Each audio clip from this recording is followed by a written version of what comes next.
and welcome to the 2017 Middleton Mayoral Forum, organized in collaboration with the Middleton Times Tribune and Middleton High School Current Events Club. We would like to start by thanking Matt Geiger of the Middleton Times Tribune, MHS Principal Dr. Steve Plank, Current Events Club Advisor Molly Mack, and the Current Events Club Student Organizing Team. Today is an opportunity to hear the Middleton Mayoral candidates' views on community issues and their goals for their term as mayor. Please remember to exercise your right to vote in the upcoming elections on April 4th. Today's forum is for mayoral candidates Gurdeep Brar and Hans Hilbert. Mr. Hilbert and Mr. Brar will discuss 10 pre-written questions, all of which were written by community members and Middleton High School students. Candidates will each have 2 minutes to answer each question. After both candidates have answered, each will have 1 minute to expand upon their answer or respond to the other candidate's answer. A timer from the sound booth will provide transitions between responses for each question. Please hold applause until the end of the forum. At 2:58 p.m., there will be a short intermission to accommodate MHS hallway passing time and allow candidates a brief break. Questions will resume immediately after. We will now begin with a 3-minute opening statement from each of the candidates.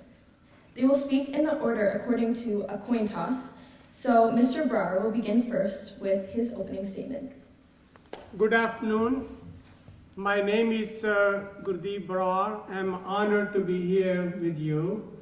And I'm going to tell you a little bit about myself and my service to the community and then my plans for the city.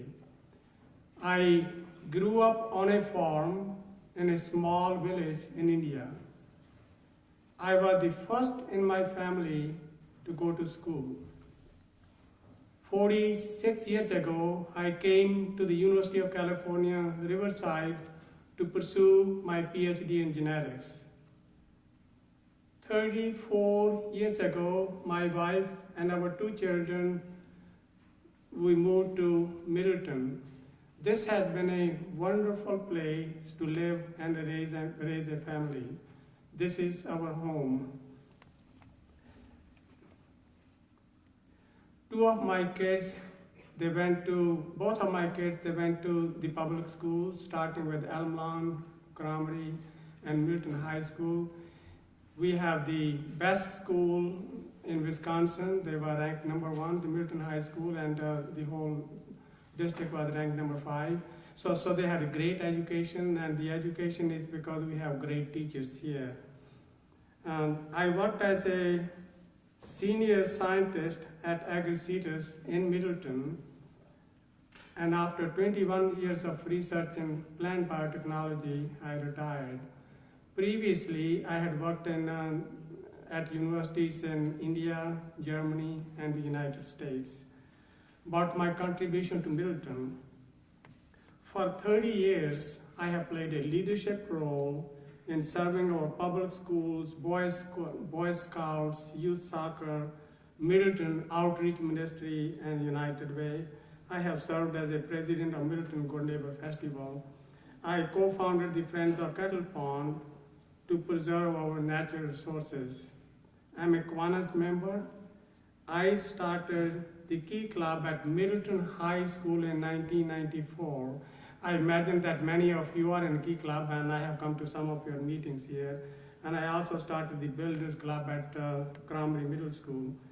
So, about my leadership of the city, I have represented District 2 as an alderman for 9 years on the city council, and have delivered results for my constituents. To do it effectively, I walk around the district to listen to constituent concern and address them. And I was instrumental in starting this sustainability committee. I'm running for a mayor to serve the community I love, and my passion is to serve people. Thank you.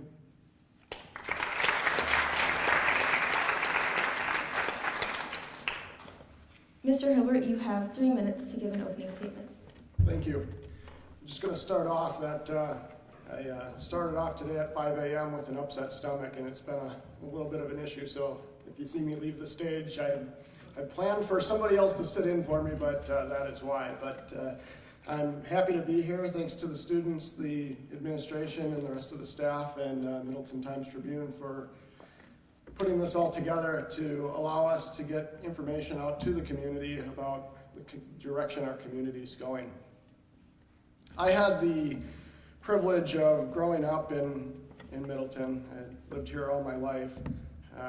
My bedroom window looked out at the Pheasant Branch Conservancy, so I got to spend a lot of time exploring the Conservancy and watching the flora and fauna and the diversity and the ecosystem change around me as I grew up. I think that gives me a good insight, especially when I started getting a little older and saw development pressures, first in my own neighborhood, then around the other sides of the Conservancy as the city grew.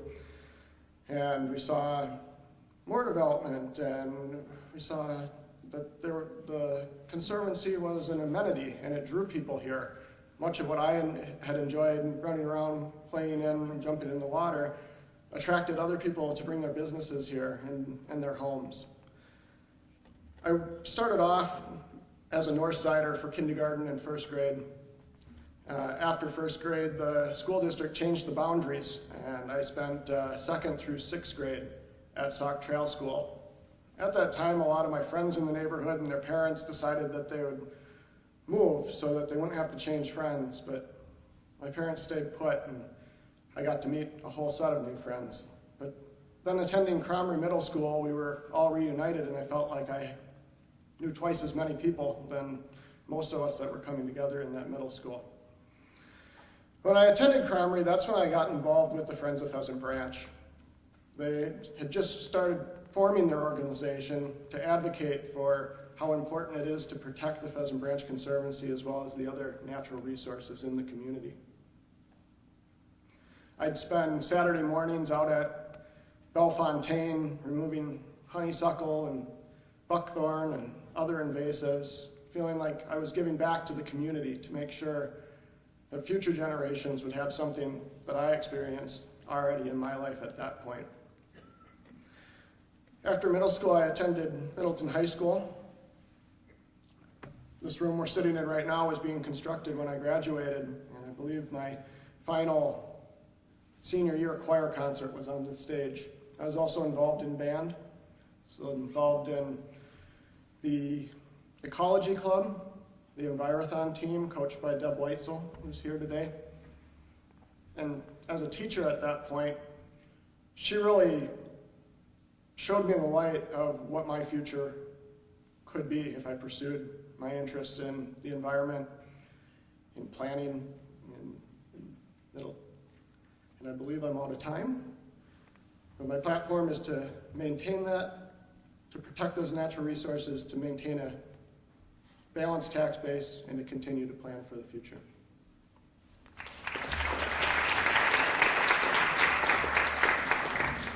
Thank you. We will now begin with the pre-written questions. Again, each candidate will have 2 minutes to give their response and 1 minute to respond to the other candidate's answer. We will start with the question, which of your past experiences and/or traits do you believe make you a qualified candidate for mayor of Middleton? Mr. Brar will begin first. Thank you. Good question. Well, I have lived here in Middleton for 34 years. I have served on the Middleton City Council for 9 years, and I have known almost all the city by walking around and communicating with people.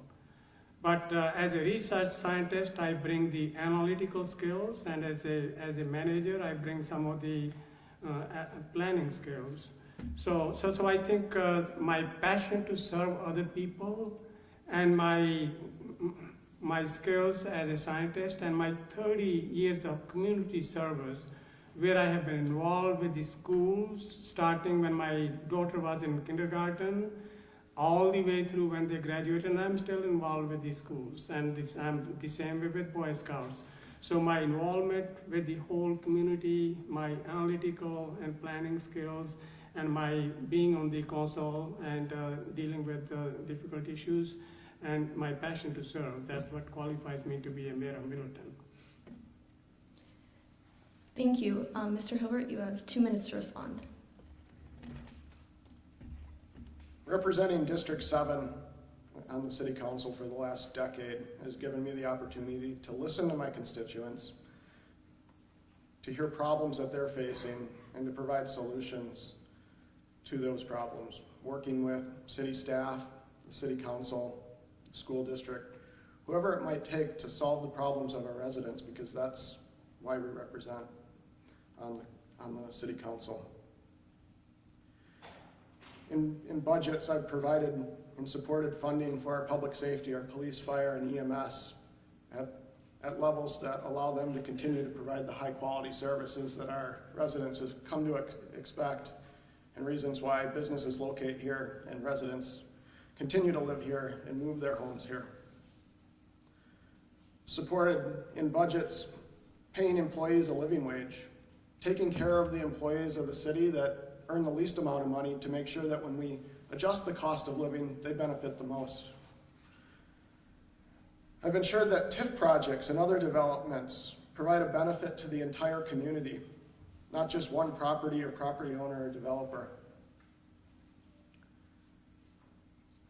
With that, we often plan those projects to make sure that they're sustainable so that we can afford maintenance on projects into the future, have a place for others to grow up.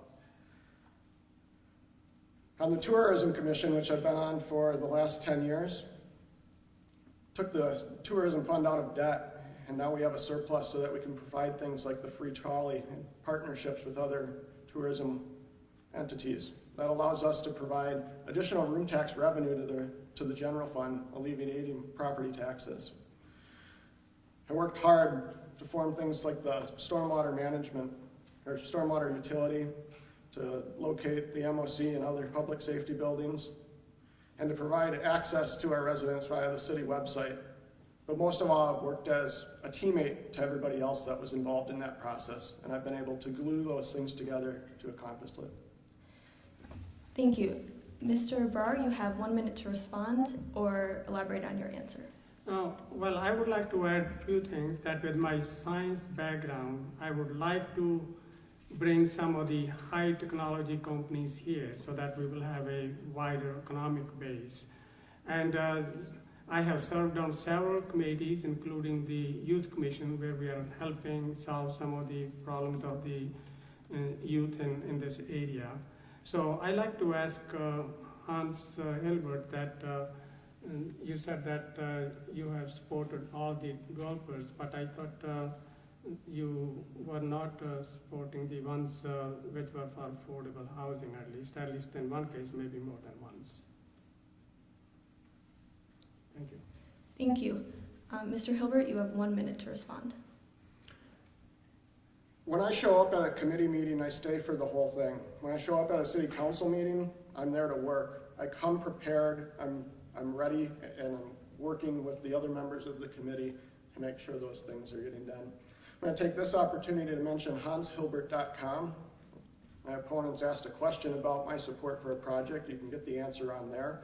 I certainly supported workforce housing, and I think you'll understand why I didn't vote in favor of that. So if you're going to accuse me of not voting for something, at least tell the audience why. And it was clear in the minutes and the video of that meeting. Thank you. Thank you. The next question is, in November, Middleton residents were asked to vote on a climate referendum. Are you supportive of introducing a carbon tax in Middleton? If not, do you plan to support environmental conservation in another way? Mr. Hilbert, you will respond first, and you have 2 minutes. Whether or not you want to accept that climate change is real, the data shows that the climate around us is warming. Whether or not humans have an impact on it, you may hear people say that when Mount St. Helens erupted, it added more carbon to the atmosphere than all the human activity since put together.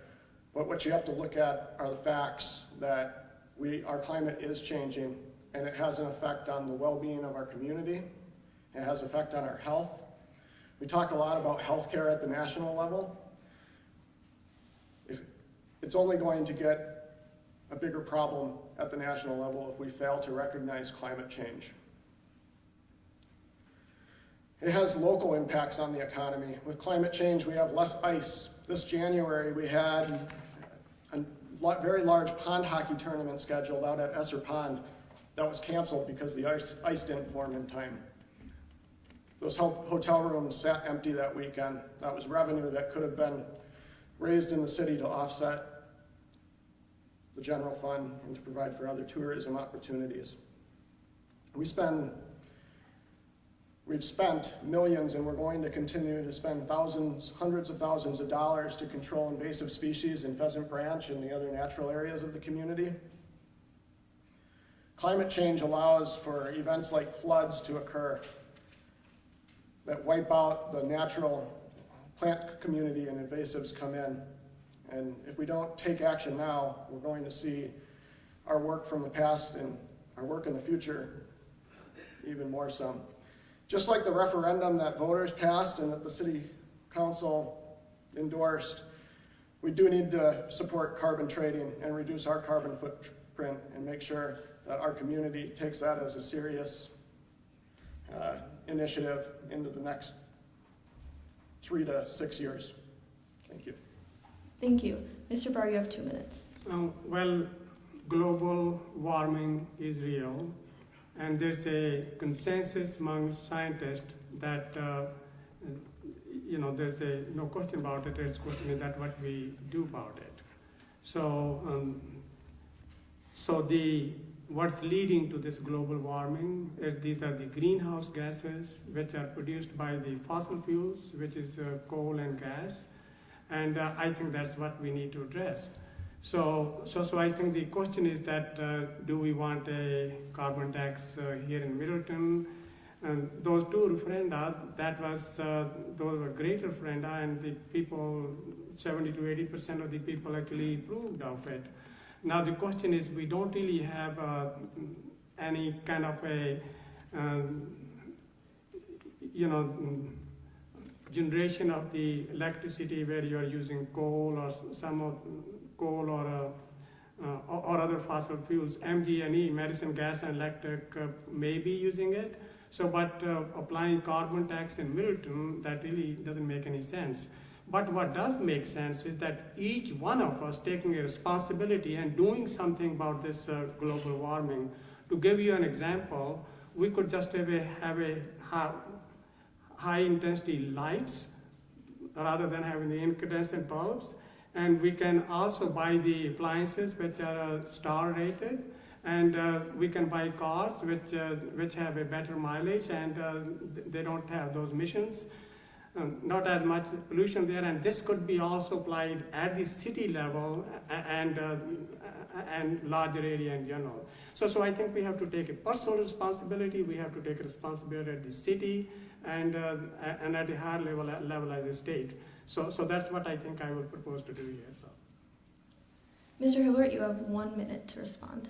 The Citizens for Climate Change that were instrumental in getting the referendum organized and supported looked into all the options for reducing our footprint on the environment. And what they came up with after studying it scientifically was that the carbon tax, which the voters in the referendum supported, was the best way to move forward to reduce our impact on the environment. Right now, the city's working on public-private partnerships with MG&E, with other energy consultants, to put anywhere from a 16 to 24 acre solar grid out at the airport that will further help reduce our impact on climate and changes that we're seeing around it. Those are the initiatives I'm going to work as mayor. So, you have 1 minute to respond. Okay, so I will just give you an example of what the city has done. So we have solar panels on the Municipal Operations Center and also at the police building. So we have to go for the alternative sources of energy, and as Hans pointed out, there's also a plan at very initial stages that we may also have the solar panels at the airport as well. So I think we have to look at the whole picture. So we can't really, there isn't a whole lot to apply the carbon tax here, but there are some other ways we can address this problem. Thank you. The next question is, You both agree that affordable housing is a growing challenge. What steps will you take to strengthen affordable housing programs in Middleton? Mr. Barr, it's your turn to respond first. You have 2 minutes. Well, the affordable housing is a problem in Dane County as well as in Middleton. So, and it has been a problem for some time. In case of Middleton, actually we have close to 600 units which are affordable, and it's in 6 different facilities. So there are 2 parts of it. One is having the affordable homes versus having the affordable apartments. It's quite a bit easier having the affordable apartments than to have affordable homes, single-family homes. Part of it is the cost of the land. So in case of when we have the affordable apartments or condos, so city can help in multiple ways. One of them is matching the city grant, so-called TIF, with the state grant, so that it enables the developer to develop apartments or condo much more cheaply than otherwise. And the other is the city has applied the impact fees to the developer, so that it will also reduce their cost as well. So I think there's no easy solution, but one thing which I will do is that to have a brainstorming session or a retreat where you bring all the people together and see that if you can come with solutions. And I know the Dane County has put a report together, only about a little over a year ago, going through all those various scenarios. But right now there are only two ways that city can help the developers. Thank you. Mr. Hilbert, you have 2 minutes to answer the question. Sure. The issue with affordable housing and workforce housing is that we have jobs in the city of Middleton that don't pay a high enough wage or salary to allow those employees to live in the community. And there's study after study that says every aspect of society improves when you live in the community that you work in. You spend less time commuting, you spend more time with your families, you have more money to spend on quality of life issues. About 8 years ago, I sat down with City Administrator Mike Davis, and I said, Mike, if we keep heading on this track, we're creating a gated community in Middleton where the people that come and work here and want to raise their families here can't afford it. And we need to change that, because that's not the kind of community that I grew up in Middleton, and I want to make sure that that isn't the direction that we go.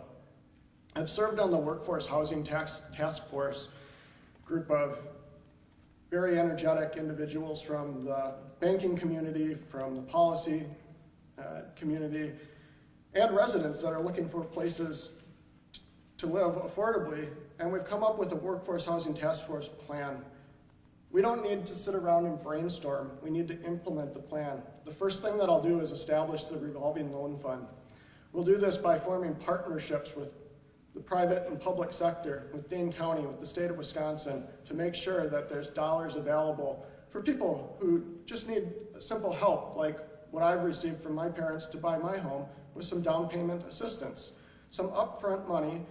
You make enough money to make your mortgage payments, but you just don't have enough to get the loan. We can bridge that gap and invest that in our community and get that back over time. It was a successful program that we just weren't able to continue due to the falling economy. But it's something now that we're seeing the light that we can work on.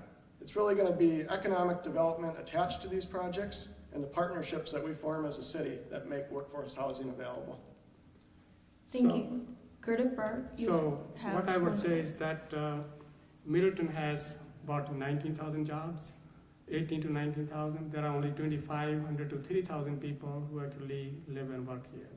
So there's no question about it that if we had people who are living and working here, they will also help in improving the climate as well. So talking about this revolving fund, CDA did have a revolving fund, and we had issues, and it just went away.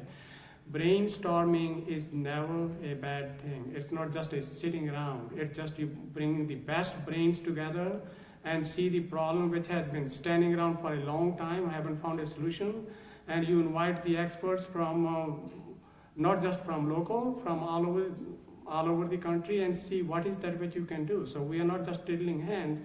you really want to use the best resources which are available to solve the problem which have been intractable for a long time. That's how you solve a problem.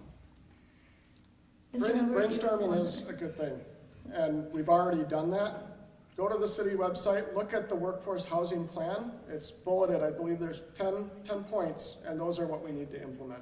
Let's not go back and start the process over again. Thank you.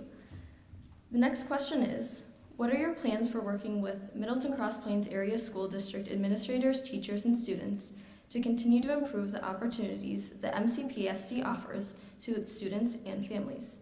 Mr. Hilbert, you will start this question. One thing I wanted to mention in my introduction before I ran out of time is that when I was attending Middleton High School, I was on the school senate. I hope it's still around or in some form still exists, but it was a senate made up of administration, of teachers, of parents, and students. And I was asked to serve on that. And I saw a lot of good things happen because we all came together to talk about the issues. When the school district and the city have a meeting together and everybody's in the room, everybody says, what a great relationship it is. And I'm always hesitant to jump on that bandwagon because no matter how great it is, I think it can be better. I think when the city and the school district collaborate, that's when really good things happen in the community. Dane County has an initiative called the Youth and Governance program where youth and students also sit on the various committees at the county level. I think that's something that we could bring to the city of Middleton. We have members of the high school that serve on our youth committee. I think we can expand that to all of our committees. We've seen success at the county level where a whole bunch of adults sitting in the room missed something because we didn't involve the entire age range of our residents, and we can benefit from that. I'd like to continue our great relationship with the school district and build on it by having joint meetings more often than what we do now.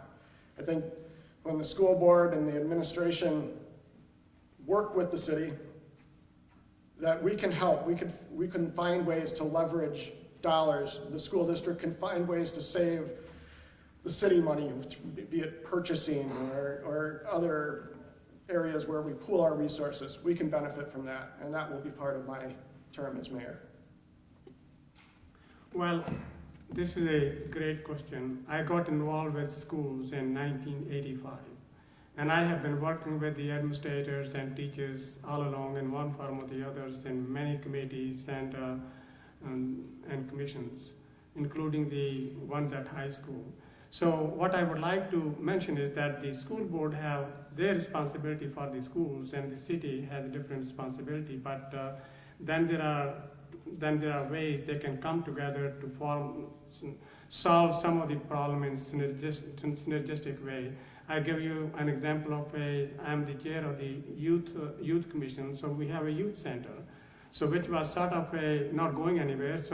But now we have anywhere from 35 to 40 students who after school, they don't have any place to go, so they're learning about leadership, they're learning about doing their homework. So this is just one example, and the other was that I started involving the high school students to serve on some of the city committees. The first one was on sustainability committee, that was 8 years ago.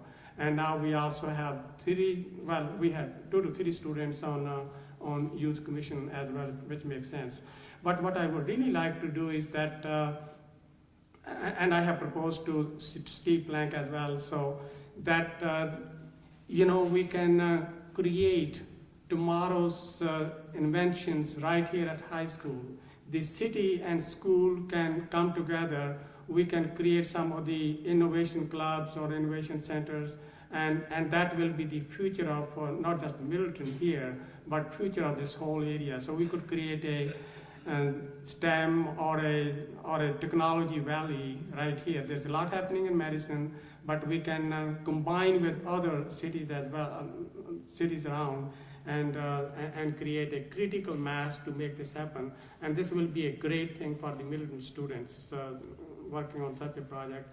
And I would just mention a few other things, that when I was working at Agri-Cities, we had the internship for the students, we have the job shadowing for the students, And there were some other programs, and similar programs can be created even now. And one of the things which we could work on together is the Inspire, which helps create these things as well. Thank you. Mr. Hilbert, you have 1 minute.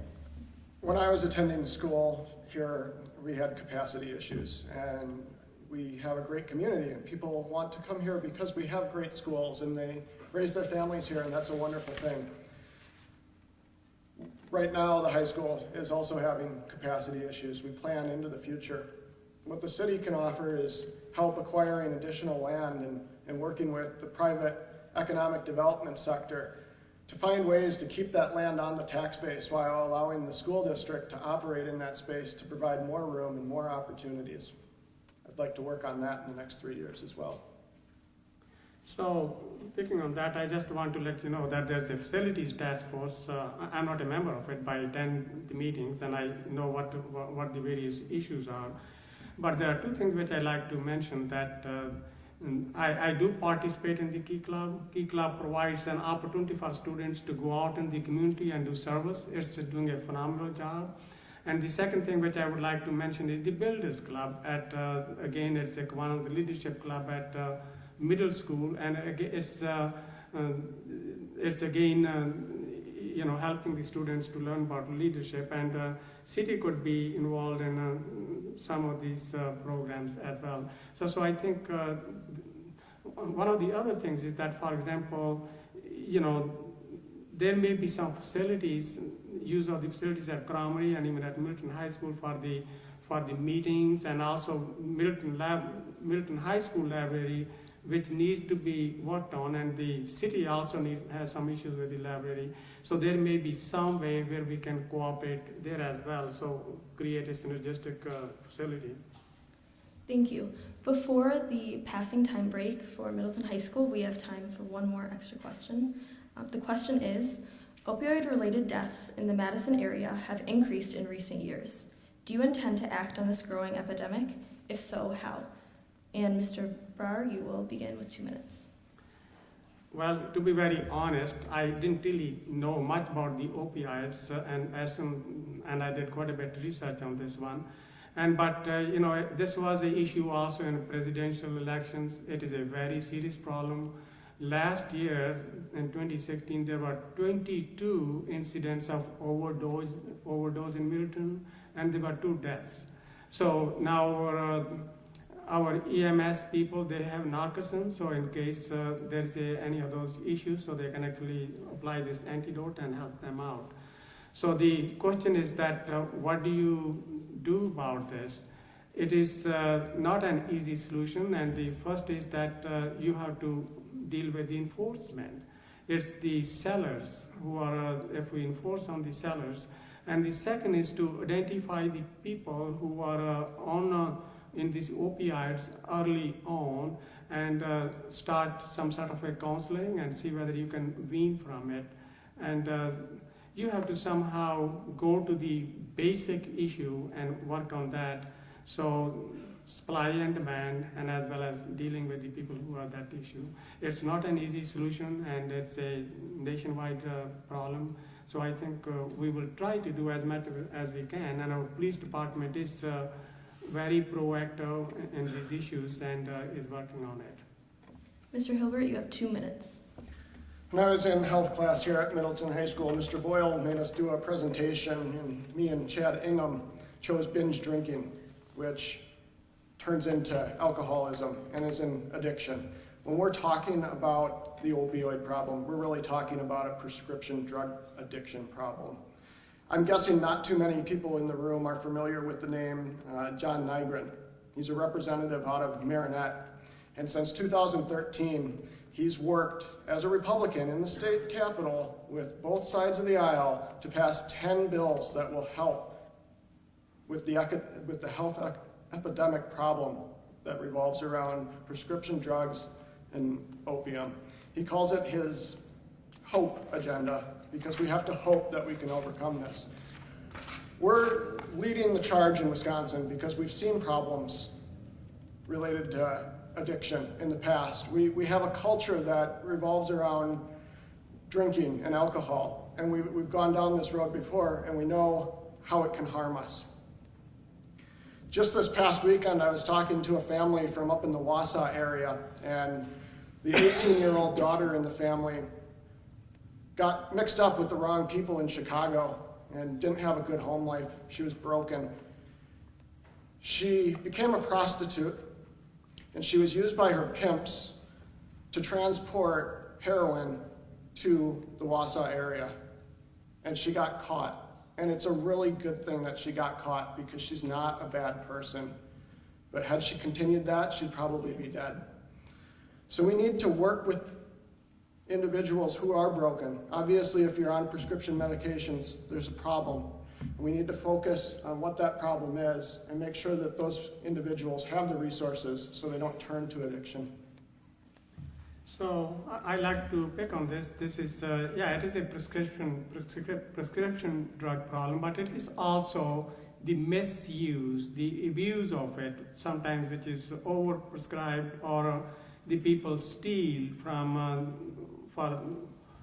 somebody else, or even the ones who are prescribed, maybe they sell or give it to someone else. So I think, again, the way to handle is enforcement and the counseling and handling, and also catching this problem at a very early stage and trying to stop it. So when we talk about death and enforcement, Representative Nygaard worked extremely hard to modify the Good Samaritan law so that when somebody's sitting in their car and OD'd and somebody else is in the passenger seat and witnessing this, they'll call the police, who have the Narcan that can revive them, so that when you know that drug deals are going on and you're somehow involved, you can call the police and have that.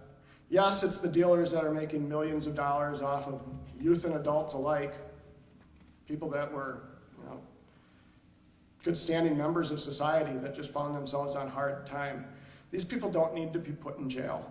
They need to be helped to come back into the society, because they are good people and they can function. So slamming enforcement and prison and jail, it's not going to work. It's a much greater social issue than that. For those of us who joined us, today's forum is for mayoral candidates Gurdeep Brar and Hans Hilbert. Mr. Hilbert and Mr. Brar will discuss 10 pre-written questions. Candidates will each have 2 minutes to answer each question. After both candidates have answered, each will have 1 minute to expand on their answer or respond to the other candidate's answer. Please hold applause until the end of the forum.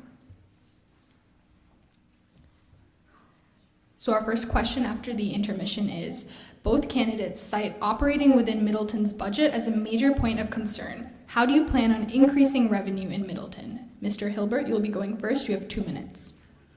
During the first half, I touched on tourism, and I mentioned the pond hockey tournament and the impact that has on the community with businesses and the hotels making money. And when people come and stay in our hotels, they pay a room tax, and a part of that room tax goes to promote the tourism industry. Another part of that goes to offset the costs that the community puts into bringing groups and conferences into town.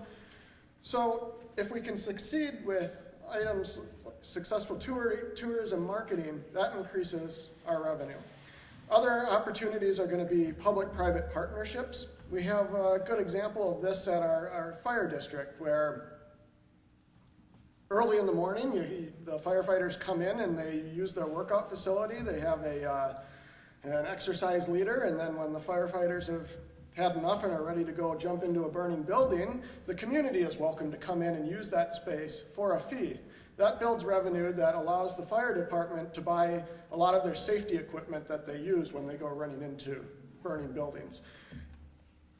No longer does the general fund, the property tax base, have to go to support those costs. We can look into other areas where we can cost save plus build revenue in that way. We also need to increase the amount of debt service that we can take on in any given year. If you look at our 5-year road plan, we're investing about $1 million in it. To make the 5-year plan actually work on a 5-year rotation, it's about a $2.6 million investment. So what we need to do is find revenue that we can attach to increasing that debt service so that property tax residents, when they get their tax bill, they don't see an increase. We've found the revenue to cover the money that we're going to borrow for capital projects in that way.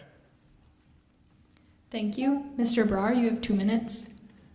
Well, we have hit the revenue cap, so there is a limited amount of money which will be increasing each year. So I will give you 2 simple examples where we can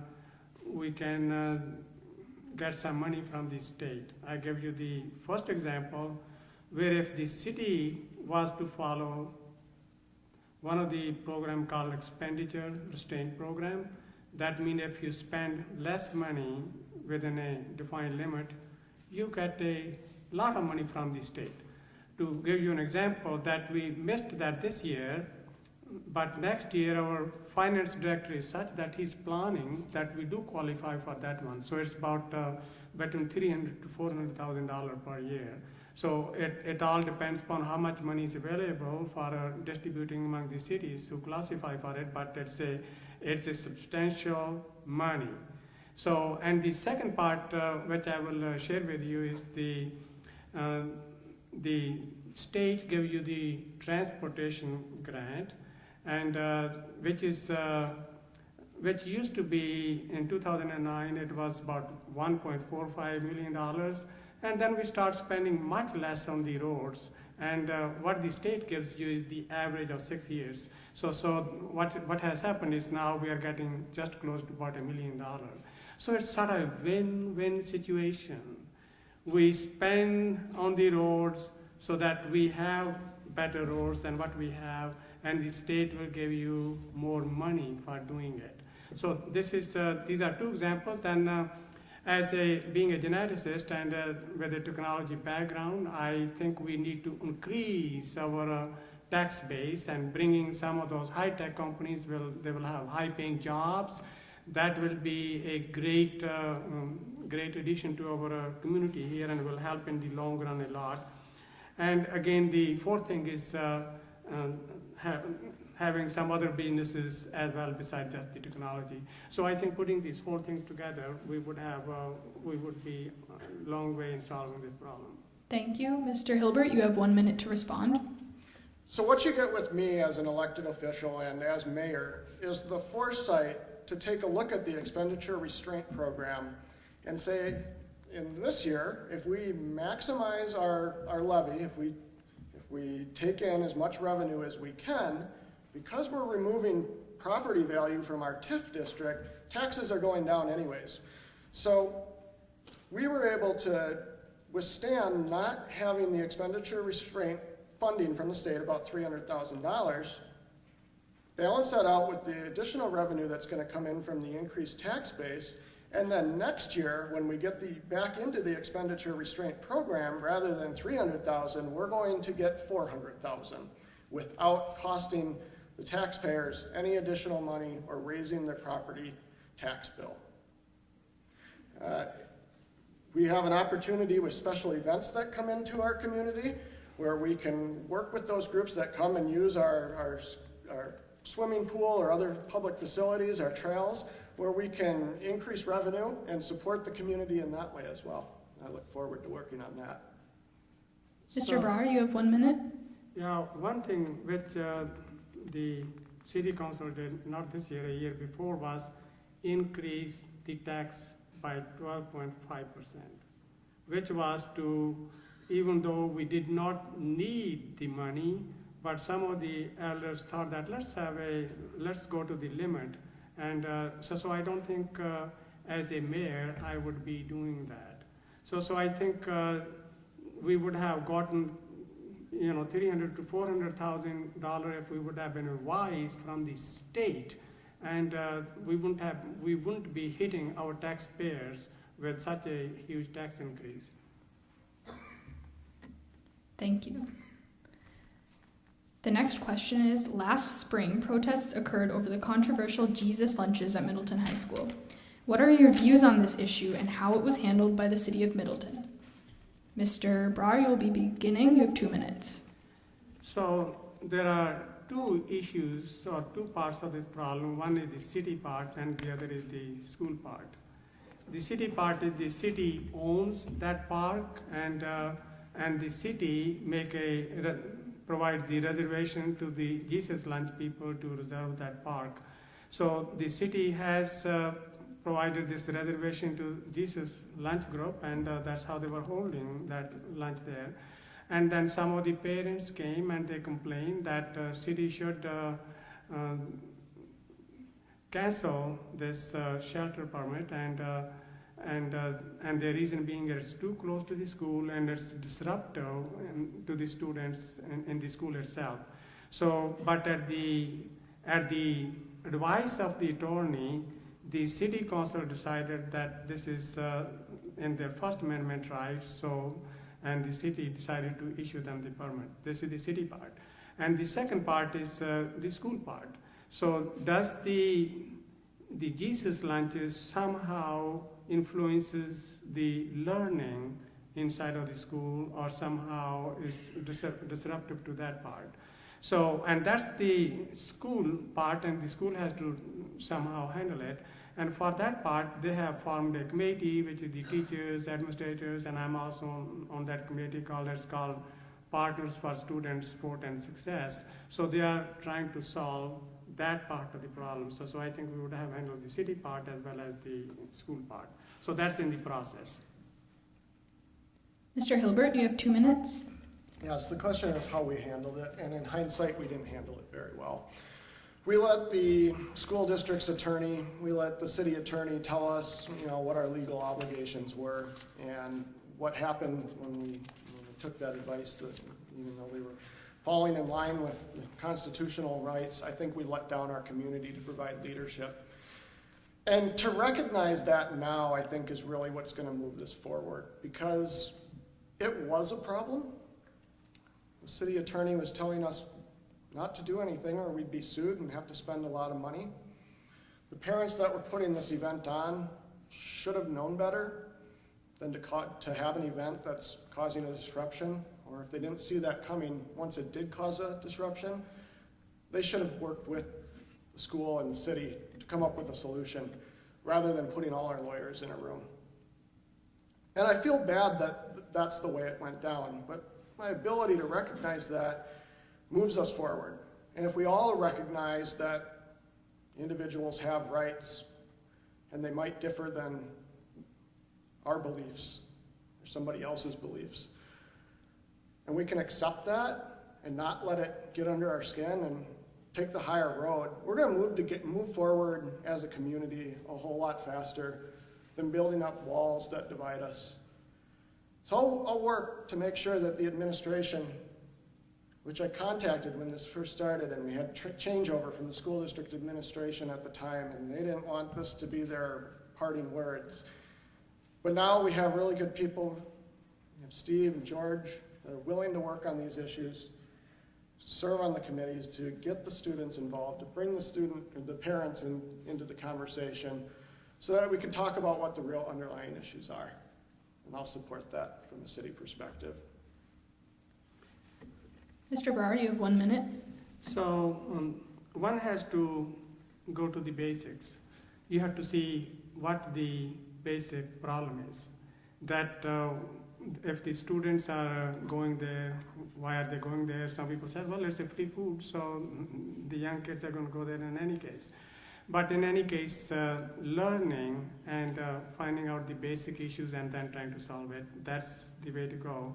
So in the long run and in the end, it's the communications where you bring those people together and they talk to each other and sort it out. That's how the things happen in any case. So that's how I will do it. So. Mr. Hilbert, you have 1 minute. When we were sitting in a city council meeting talking about Fireman's Park, which has a history to it, it was donated by the firefighters, the volunteer firefighters in the community, to serve as a memorial to those men and women, the heroes of our community, to reflect on. And we can't have knee-jerk reactions. My opponent said at that meeting, we should give the park to the school district, without thinking how that would play out. She'll get with me as mayor is the thought process of what's best for the community, not just a knee-jerk reaction.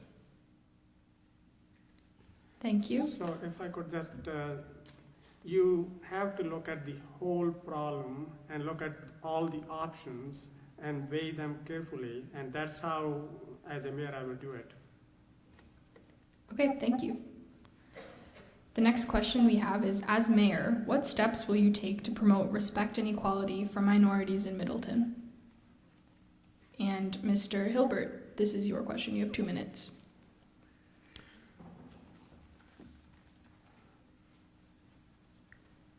Respect is something that's typically earned, but if you go into it with a mindset that you're a respectful person and that everybody around you is just as equal, just as unique as you are, and a functioning part of a community, it's a lot easier to have welcome and open arms.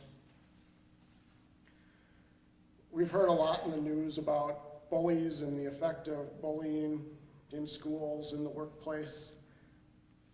And those things just need to stop because they're so below a community like Middleton. We invest so much in our youth through providing great schools. We provide so much to our commercial businesses.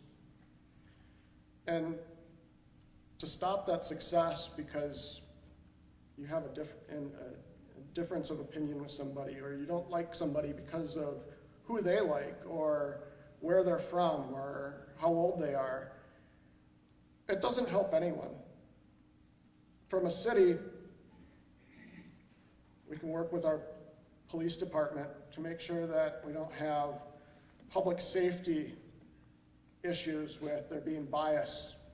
We can make sure that our entire community is represented on the police force, at City Hall, Public Works. We can work with local healthcare providers to make sure that healthcare options are available for people who speak different languages or might not understand our society. But most important, I think, is we can learn from people that are different from ourselves. And that is going to allow us to grow and be better people. Mr. Brar, you have 2 minutes. Well, this is a very interesting question and very close to my heart. I have been on both sides of this situation. Growing up in India, I was in the majority. And then coming to the University of California, I was minority. And being in Germany for 2 years, I was a minority there as well. And then I went back to India and I was in the majority again. And then coming back to the US, I'm a minority again. So it's sort of I have dealt with this situation from both sides of it. So one of the things which I have found, whether you are in a majority or minority, so you have to respect others, and the society is like a mirror. So that's it reflects your behavior as well. So the best thing which I have found in this situation is to get involved with the community. Do things for others rather than sitting there and waiting that somebody is going to come and ask you. So I got involved with the community as soon as we moved to Middleton. And so in the process, you are really earning the respect and equality by dealing with the majority or in other folks as well. So, but one of the big things which is facing, not necessarily the city, but society as a whole, is that the minorities get locked up and they have a lot of other issues. And those are the issues which as a society we have to deal with. There are no easy solutions, but I think we have to tackle them head on. Mr. Hilbert, you have 1 minute to respond. And I think a great way to tackle a lot of those challenges is through education and working with those groups. Reading books together as a community will move us forward. Hispanics were part of Wisconsin prior to statehood. It wasn't for another 100 years before there was a noticeable population in the Milwaukee area, what has happened over the course of history is when economic development is thriving, we like immigration. We like people to come here to help us build our community. We need to move away from this fear that people from somewhere else are here to hurt us. We're all here for the same thing. Middleton's a great place. That's why I'm still in Middleton. And if we can provide that to other cultures, we're going to grow. Mr. Brower, you have 1 minute to respond. Well, I agree that respect is earned and society is changing. So I remember that when we came here in 1982, that there were very few minority families. So Middleton is changing. So one thing which I would like to see as a mayor is that our employees, our police and the other departments somehow reflect the community. I don't know if it's, I don't think it's doing now, but that's something which I think should happen. And that in the process will make a difference in terms of respect and equality as well, because the children and the other population will see as a role model. So I think that we have to see happening somewhere. As a mayor, I would make sure that that happens. Thank you. Our next question is, do you support or oppose any of Mayor Kurt Sonnentag's initiatives during his tenure? Will you continue or reform any of these initiatives?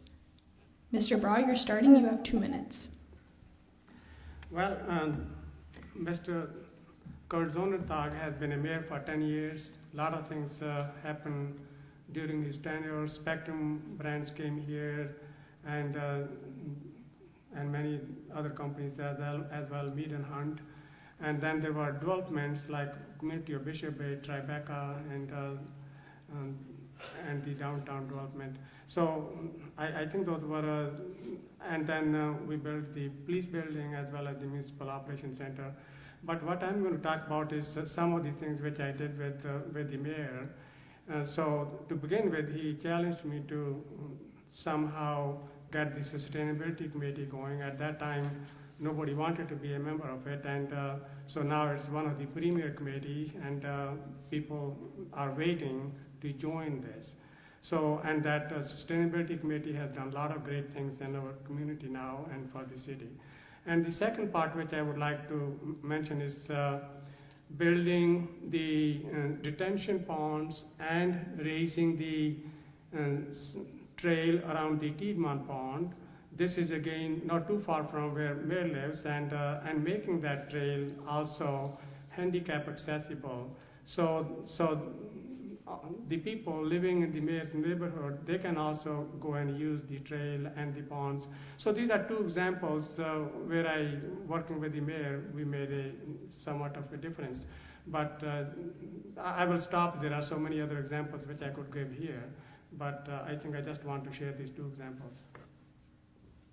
Mr. Hilbert, you have 2 minutes. One thing that's for certain on April 4th is that we're going to lose an amazing mayor. Kurt, over the last 10 years, has been such an easy mayor to work with. Regardless of how you feel about an issue or how he feels, he's willing to work together. And I didn't just wake up one day and say, I want to be Middleton mayor. It started as a succession plan for Kurt about a year ago when we sat down and talked about the fact that his wife was retiring and that he wanted to clear his schedule so that they would have time together in retirement. And he asked, what do you think? Would you be interested in running? And I said, let me think about it. And I started to think about the great things that Kurt had worked on and how his support had helped me take on challenges and make accomplishments at the city level.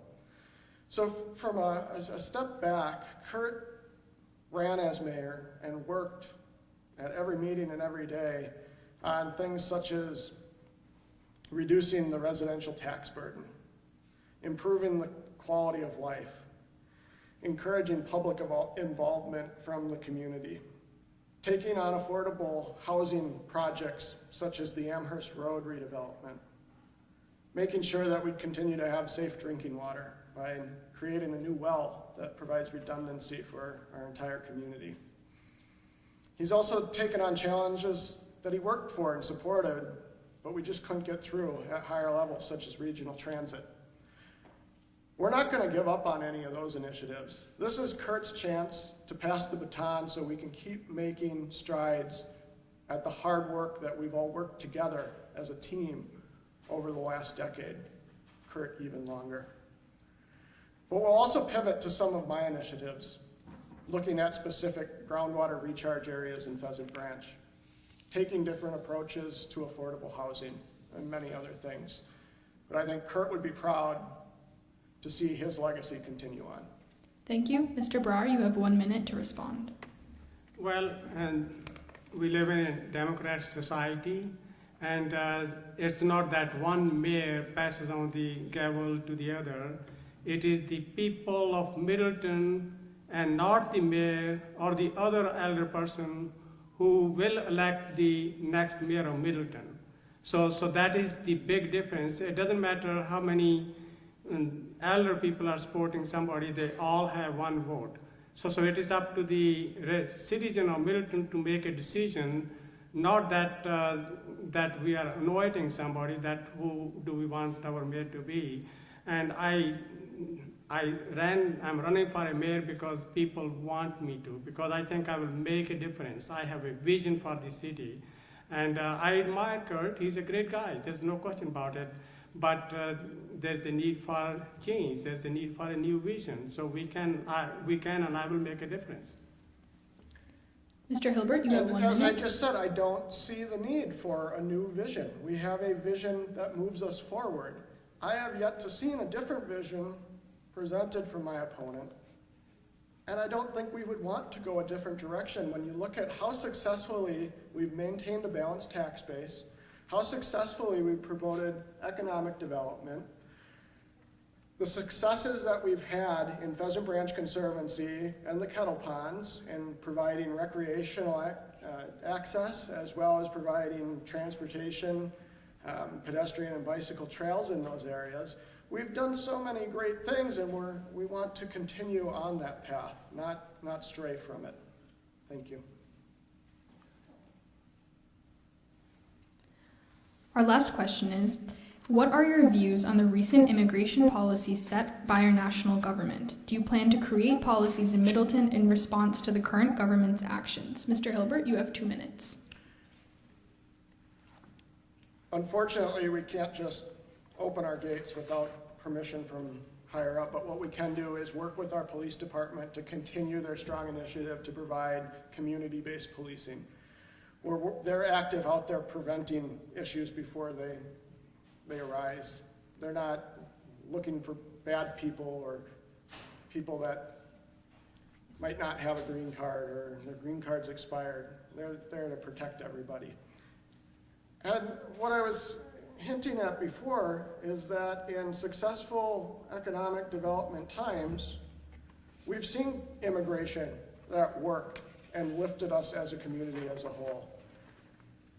We had Hispanics and Jamaicans and others from South America come up to help us as we developed into the industrial farming age. We welcomed the Italians and the Russians when their home countries were going through rough times and they wanted to have successful lives, and we welcomed them. We supported Asians moving to Wisconsin from the 1970s after the devastating effects of the war on the Hmong population. And yes, there were challenges with the changing culture and having groups that have different social values. On my day job, I had to show up at a Hmong family's house because I had a complaint that there was a zoning violation. But what it turned out to be is that they were having a funeral ceremony that lasts quite a while and is a very specific event. And the neighbors didn't understand that that was part of their culture. So we're going to encourage those groups to come together and explore those cultural opportunities and grow in that direction. Mr. Brar, you have 2 minutes. Well, to begin with, immigration is really not a city issue per se, but the United States is the nation of immigrants from the very inception. For the past 500 years, people have been coming to the United States from all over the world. The first wave of immigrants came from the western part of the Europe, and then it was followed by eastern part of Europe. So it is this country has been welcoming of all immigrants. But there are three questions here. Number one is the legal immigration, illegal immigration, and the refugee issues. So as far as the legal immigration is concerned, there should not be issues, except that one of the bans for 90 days, which is issued by the president, somehow is creating some issues. But then the problem is with the illegal immigration and how you handle that. So some of this recent environment, it has created a lot of fear among the immigrants population, and that's creating some of the problems. So our police department is doing a great job with the community policing. And the second part is we are not a sanctuary city, but our police does not, if they were to encounter anyone there, they don't ask whether or not they are an immigrant or whatever their status is. And I think I will continue that process, that the police is very nice, friendly, and hospitable to the immigrants. So it's a very complicated issue. We are going to solve it here in a few minutes, but that's where I stand. Mr. Hilbert, you have 1 minute to respond. The city of Middleton should be a sanctuary. And as I stated before, sitting down with Mike Davis, the city administrator, talking about how actions we were taking at a certain time were creating a gated community, and we had to change those because that's not what the community of Middleton stood for. We need to open those gates and accept all people. Mr. Brar, you have 1 minute.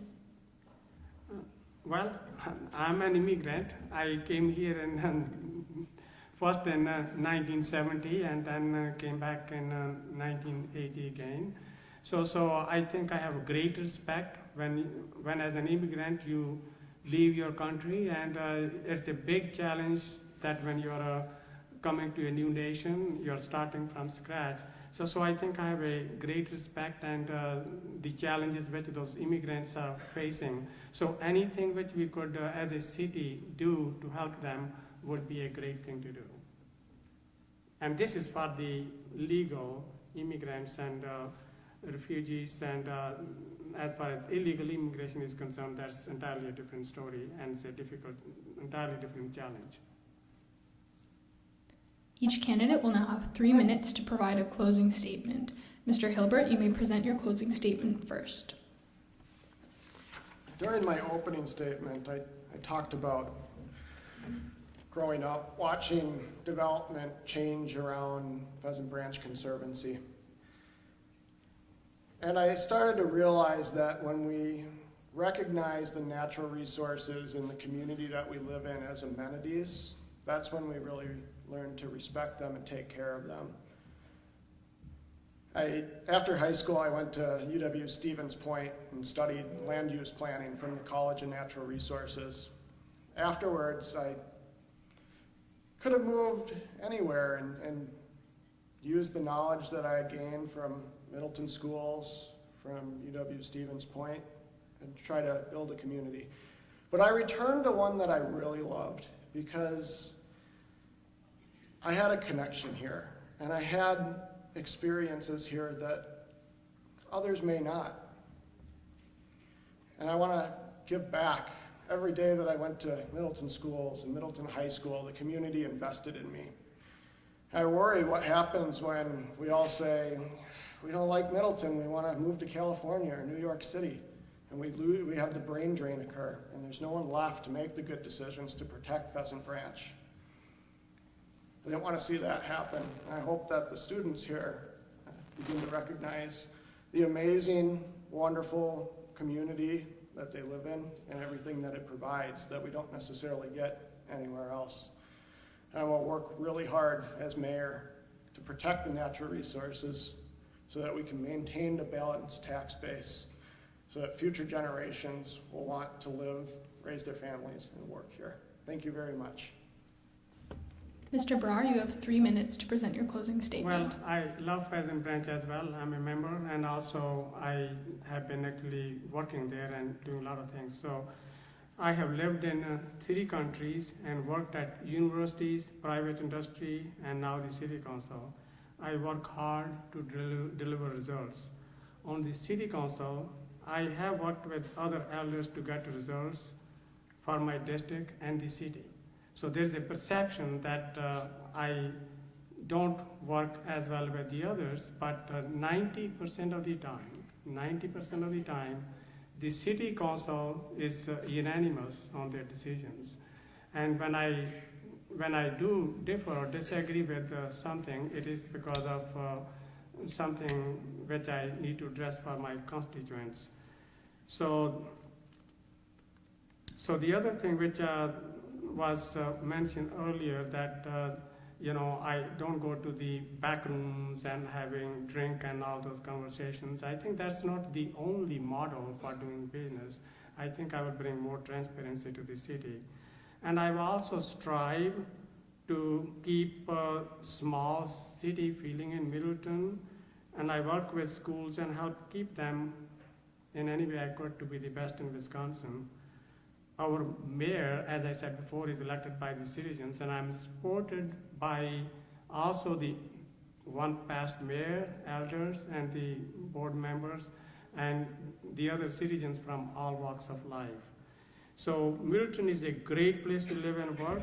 I have known many of you in the community for the past 34 years. My passion is to help people. Let's make Middleton even a better place for all our citizens. On April 4th, I'm asking for your vote. Together, we will make a difference. Thank you, thank you, thank you. That concludes the questions we have for this forum. So thank you to candidates Hans Hilbert and Gurdeep Brar for participating in this event.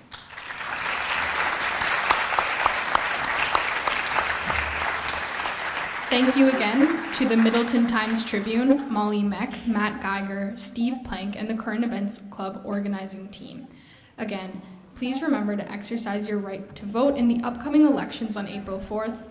Thank you for coming, and have a good afternoon.